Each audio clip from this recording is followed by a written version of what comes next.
আসসালামু আলাইকুম। আমি জালাল আর আপনারা দেখছেন জালাল খান ইউটিউব চ্যানেল। আজ আপনাদের সাথে ফেসবুকের একটি গুরুত্বপূর্ণ সেটিং নিয়ে আলোচনা করব। তা হলো ফেসবুকে কিভাবে আদার যত সোশ্যাল মিডিয়া আছে তা এখানে লিঙ্ক আকারে শেয়ার করবেন। তো তার জন্য আপনাকে সর্বপ্রথম আপনার মেইন ফেসবুক অর্থাৎ অফিসিয়াল ফেসবুক অ্যাপে চলে যেতে হবে। তারপরে আপনার প্রোফাইলে যেতে হবে। তো আপনাকে দেখে যে প্রোফাইলগুলো কীভাবে থাকে, তো তার জন্য আমি নিচে যাব।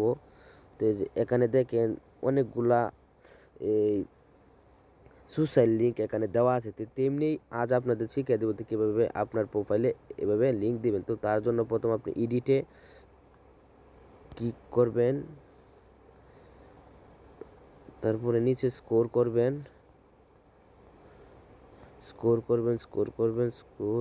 দেখুন এখানে লিঙ্ক আছে। পরে দেখেন এখানে এডিটে ক্লিক করবেন।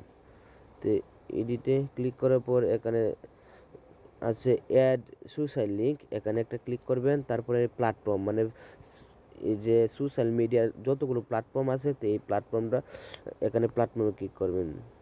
তো এখানে দেখেন যতগুলো সোশ্যাল মিডিয়া আছে সবগুলো এখানে শো করছে। তো আমি যে কোনো একটাকে করে দেখাবো। তো এখানে ধরেন আমি টুইটারকে করব। তো এখানে টুইটার সিলেক্ট করে এখানে টুইটারের ইউজার নেম যে মানে টুইটারের যে ইউজার নেম আমার তা দিয়ে সিলেক্ট করব। তো এখানে দিলাম জালাল খান, এটা আমার ইউজার নেম। তারপরে যে পাবলিকে ক্লিক করব। তারপরে দেখেন এই সেভে ক্লিক করব। তো কিছুক্ষণ এটা লোড হবে।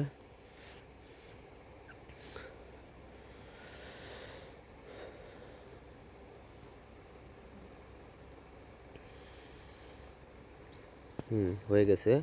তো আমি ব্রেকে যাব। ব্রেকে গিয়ে একটা রিফ্রেশ দেব। তো এখন দেখেন এর নিচে স্ক্রল ডাউন দেখেন এখানে আমার এই টুইটার লিংক শেয়ার করা হয়ে গেছে। তো এভাবেই মূলত এগুলা করতে হয়। তো আশা করি আজকের ভিডিওতে আপনি শিখে গেছেন যে কীভাবে এগুলা এই সোশ্যাল মিডিয়া প্রোফাইল ফেসবুক প্রোফাইলে এই লিঙ্ক আকারে দিবেন। আর যদি আমার ভিডিওটা দেখে আপনি উপকৃত হন তাহলে এই অদমের চ্যানেলটা সাবস্ক্রাইব করবেন আর ভিডিওটাতে একটা লাইক কমেন্ট করবেন। আর সবার আগে আমার ভিডিও পাওয়ার জন্য নোটিফিকেশন বারটা অল সিলেক্ট করে রাখবেন। তো আজকের জন্য এই পর্যন্তই। আসসালামু আলাইকুম।